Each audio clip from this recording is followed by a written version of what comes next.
watching the station covering all of the DMV. This is DC News Now. Hi, everyone. Thanks for joining us tonight for DC News Now at 9 o'clock. I'm Chris Flanagan. And I'm Susan Tran in for Tasmina Mahfouz. We start with some developing news right now. DC police are investigating a shooting right near the Noma metro station, and we're told a homicide unit has been requested. A man was found unconscious just before 8 tonight. This is in the area of 3rd and M Streets in Northeast. Investigators are looking for a man who may be in a gray Chrysler with DC plates GR3248. Again, that's GR3248. If you have any information about the car or the shooting, you're urged to call police. A local rabbi is recovering from an attack Sunday in D.C. Yeah, he says his rideshare driver hit him and punched him near Connecticut and Florida Avenues. Our Daniel Hamburg spoke with that rabbi today and joins us live near the scene. And Daniel, how are police actually categorizing or classifying this attack? Susan and Chris, right now they're not classifying this as a hate bias incident, but they say detectives are still in the early stages of the investigation. Rabbi Menachem Shemtov was picked up here on Leroy Place and driven really just around the corner here down Connecticut Avenue, where he was told to get out of the car. Rabbi Menachem Shemtov ordered a lift home after Sunday morning services at Chabad. He asked the driver to turn down the music without any issue, but just 30 seconds later, he ordered me out of the vehicle because he doesn't like my energy or the energy of people like me. And I asked him, what did I say? What did I do? He wasn't able to give any answer. He said, just your energy and all of that. That's when the driver followed him north on Connecticut Avenue, yelling, "Why'd you slam my door?" multiple times before punching Shemtov in the face. What you mean have a nice day? And you hope Honestly, good luck. Bro, I swear to God, Touch me, you'll get arrested. I knocked off my yarmulke. It was blocking me from getting it. Finally, I got it, and I ran to his car as I'm yelling, "Get away from me!" Shemtov tried to get a picture of the license plate. What is wrong with you?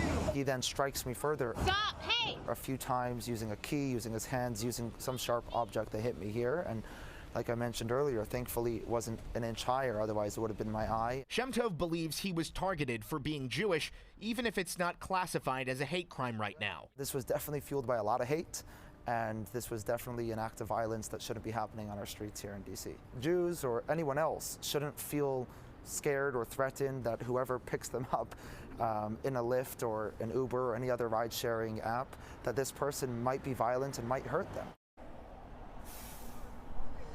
Now, in a statement, a Lyft spokesperson said Lyft unequivocally condemns this behavior, and as soon as it learned of this incident, deactivated the driver's profile. Now, Shemtov says when he and police both tried contacting Lyft yesterday, they were not responsive, though Lyft has been in touch today.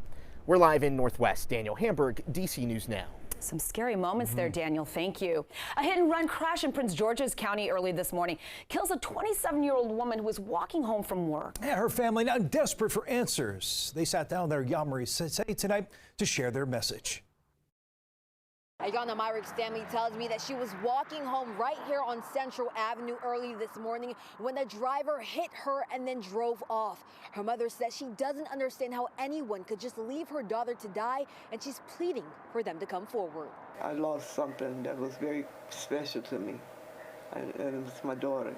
Monday morning, Deborah Myrick got the news no mother ever wants to hear. Her only daughter, 27-year-old Ayana Myrick, is now gone. I'll be missing her presence every day, and I'll miss her phone calls. I miss her, period. I just want to know who did it. Tonight, she's still trying to process the devastating news. I kept calling and calling her back to back. The corporal answered the phone. He said, "There's been death. Ayana's dead.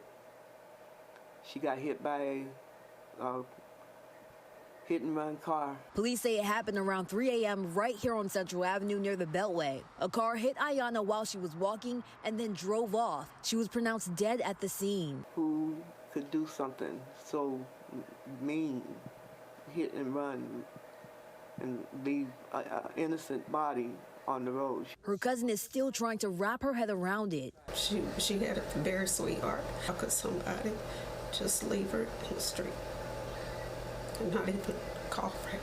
Tonight, she and Ayana's mom want answers. Saw something, please say something. We just want to know what happened. And they say more needs to be done to keep pedestrians safe.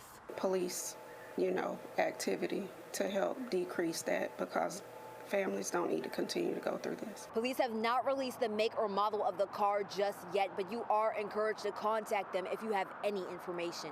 For now, reporting in Capitol Heights, Maryland, I'm Yamari Sase, DC News Now. Yeah, so heartbreaking for that family. Yamari, thanks. Meanwhile, investigators say a speeding driver may have caused a massive pileup in the Chesapeake Bay Bridge over the weekend.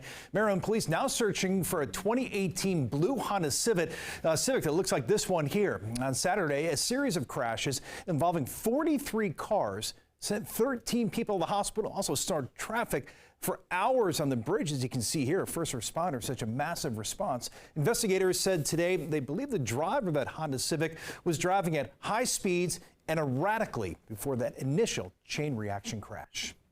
All right, let's get a first check on the forecast. Chief Meteorologist Janessa Webb. I guess if anyone's heading outside tonight, take dog out perhaps, hold on to your hat.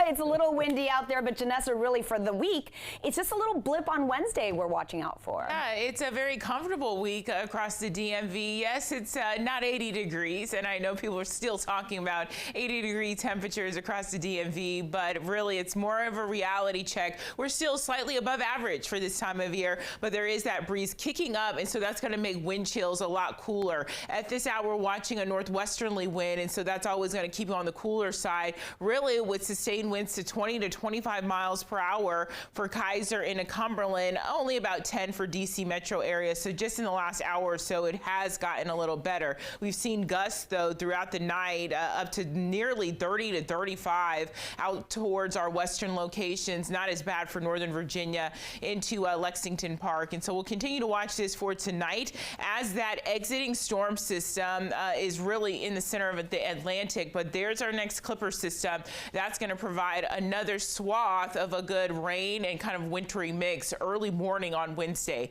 Temperatures right now, this is the ambient 42 for the suburbs of DC. Feel like temperatures more or less for Culpeper into Winchester, almost sitting just at the freezing mark. So no big concerns tomorrow morning as you're kicking off your Tuesday early morning commute, and not too bad. We're back into the lower 40s. We do have that very weak disturbance. We'll talk more about that in your extended forecast coming up. New tonight, a Montgomery County, Maryland doctor just convicted Friday of sexually assaulting 2 patients, and today Dr. Ishtiq Malik is agreeing to plead guilty in a separate case for groping and inappropriately touching 8 other victims. Investigators arrested Dr. Malik last February outside of his medical practice there in Silver Spring. He is set to be sentenced in April and faces up to 42 years in prison. Alexandria, Virginia's top cop is leaving. Police Chief Don Hayes has been tapped for a new assignment at the federal level. Hayes has been with the department for 44 years, the last 2 as chief.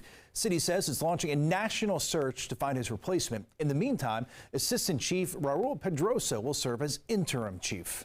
In D.C., get ready to pay up if you are illegally driving, parking, or stopping in any bus-only lane. And we're talking $100 fines. They started today. The goal really is to help get buses and its passengers moving through all of the congestion faster and easier. 140 Metro buses are now equipped with cameras, and that way they can spot drivers breaking the rules. To help make the bus lanes more visible, they are now, as you can see, they're going to be painted red. In Virginia, a Loudoun County high school will now use technology to help tackle the alarming number of student overdoses. And when timing is really key, they're turning to telehealth to make sure that students get the services they need as soon as possible. Our Northern Virginia Bureau reporter Max Marcilla tells us about the program. A new tool is coming here to Parkview High School to help address the drug crisis. It's an issue that was put under the spotlight late last year when several students of this school overdosed in just a few weeks. And experts say it's not just happening at this school, it's across the region and even the country. An email DC News Now received through a Freedom of Information Act request shows last year Parkview High School's principal wrote, "This challenge causes individuals like myself to question if we are capable of doing the jobs we have signed up to do, and I am in need of effective options to support students who struggle with substance abuse." We have a number of group rooms. Rod Williams is giving DC News Now a tour of the Williams Center's facility in Leesburg. It's about 6,000 square feet, recently relocated, and the new space is crucial considering the need. I believe the community is doing really well with what we have in place. absolutely can we use more resources? We could. Now the Williams Center is working to help this community in its battle against drug use and addiction. This device is coming to Parkview High School. It's a telehealth assessment service which connects students in need with the Williams Center. They have direct access to a counselor, direct access to a physician, and direct access to a treatment plan that can be developed in real time. And what's the importance of getting that help within minutes? Well, it's really when someone has made the commitment to change their lives, you want to be there to respond to that. Williams says that decision is hard. Minutes matter. And if a teen decides they want help, help needs to be there. If you can get someone to treatment sooner, you certainly have a greater chance of increasing the likelihood of that person being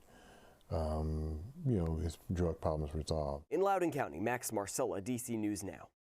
While a new report shows demand is up at Virginia's free and charitable clinics, the data shows these clinics served 75,000 patients in 2022 compared to 63,000 in 2021. That's a 19% increase. According to the report, the largest increase in patients was in the dental sector.